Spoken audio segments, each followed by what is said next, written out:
తొండి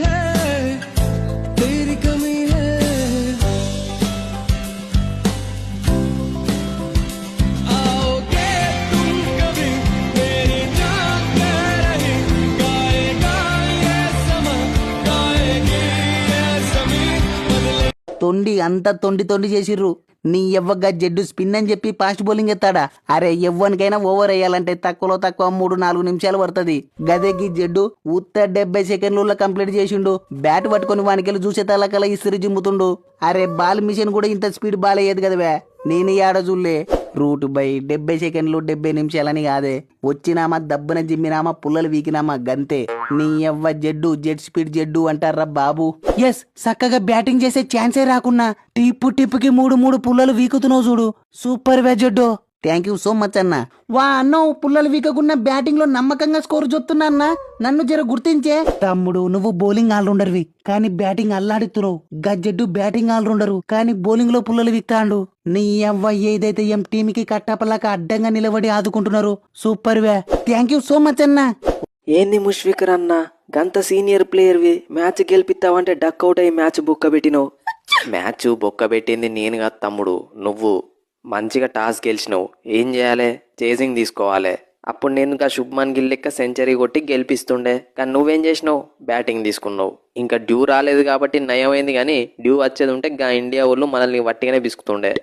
అవ్వ ఇంకా చెప్పాలంటే మీ లక్కు మంచిగా ఉన్నది కాబట్టి క్యాచ్ మిస్ అయింది. 8 ఓవర్లకు 35 రన్లు కొట్టి 5 వికెట్లు పడ్డాయి మీ. నేను కనుక ఆ క్యాచ్ పట్టేది ఉంటే మీరు 100 కూడా కొట్టకపోతుండే. ఎనీవే తర్వాత మీరు కంబ్యాక్ ఇచ్చి 228 కొట్టిల్లంటే అదే గ్రేటు. అట్లుంటది మరి మా తమ్ముడు ట్రవి త్రుదైతోని. అనేదేముందే రోహిత్, మొన్న తెల్ల నాయల మీద 100 చూపి టచ్లోకి వచ్చినావు. గీతీట నాయల మీద నేను 100 చప్పరించి టచ్లోకి వస్తే ఇంకా అది వేరే మార్పులేతీయే. ఎస్ కరెక్ట్ చెప్పినావే విరాట్ అన్న. 100 జోపుకున్నాలంటే వీనిగాళ్ళ మీదనే జోపుకున్నాలా చూడే. మీరు 100 కాకుంటే 2 100 జోపుకరి గాని రన్ రేటు ఈ మ్యాచ్ లో రన్ రేటు ముఖ్యం. బిగులో జర యాదికి పెట్టుకోండి. ఓసని ఎంత కావాలన్నా చెప్పే. T20 ఆడమంటావా లేకుంటే ప్రతి ఓవర్ సూపర్ ఓవర్ అనుకోమంటావా? చెప్పే నీ ఎవరు రన్ రేటు ఎంత కావాలంటే గంత పిండి పడేస్తా. నాయన అయ్యరు ఏందివే మీరు పిండేది మేము పిండించుకునేది నాకు అర్థం కాదు. మీరు పిండుతుంటే సుత్త ఊకుండా నీకే మేమేమన్నా తెల్లనాయలం అనుకున్నారా? ఆఫ్ఘన్ పిల్లలం అనుకున్నారా? బంగ్లా టైగర్స్ నీ యాల్ది లొడ్డ చేత వాటంగా గురుసూసి జిమ్ముతే పుల్లలు వరుస పెట్టి పీకాలే. Yes correct చెప్పినవన్నా. నీకు సపోర్ట్ ఇచ్చుకుంటా నీ సరీత పుల్లలు వీకెత్తా. దెబ్బకు అందరం కలిసి నాగిన డాన్స్ చేద్దాం. ఏమంటావు? అదవ్వదమ్మా. ఎందుకు అవ్వదన్నా? అయితది. వారని తమ్ముడు ఎల్లమ్మ గిడిసిన మేకపోతులక కరెక్ట్ ఉన్నావు తమ్ముడు. మ్యాచ్ అయితే రాని నంజుకుంటాం. వచ్చిర్రా రారి. రాత్రి బట్లర్ ఫ్లైట్ ఎందుకు ఎత్తుకపోయిర్రు? ఏం మాట్లాడతారు? ఎవడెత్తుకపోయిండు?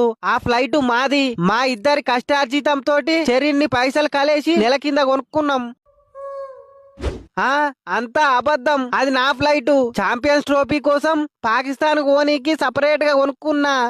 ఇండియాకి పాకిస్తాన్ కి మా అంటే ఎంత దూరం? ఈడ పోతే ఆడ పడుతుంది. దానికోసం ఎవడన్నా సపరేట్ గా ఫ్లైట్ కొనుక్కుంటాడా?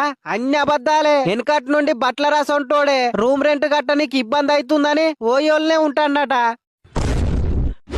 అంటే మీ ఉద్దేశం ఏంది? బట్లర్ ఫ్లైట్ కొనలేదంటారా? మేమెందుకంటాం? కొంటే కొన్నాడు కావచ్చు. పొక్క వాళ్ళగా తాగిన కాడ ఏ సెల్ఫ్ లో పెట్టి మర్చిపోయిండో మాకేం తెలుసు. ఒకడు కాకపోతే ఒకడు అస్సలు మోపైర్వే మా పానానికి. సెల్ఫ్ లో పట్టే వస్తువేనా అది? ఇనేటోడుంటే ఆఖరికి ఈగలు విమానం ఎత్తుకపోయినాయి అంటారు.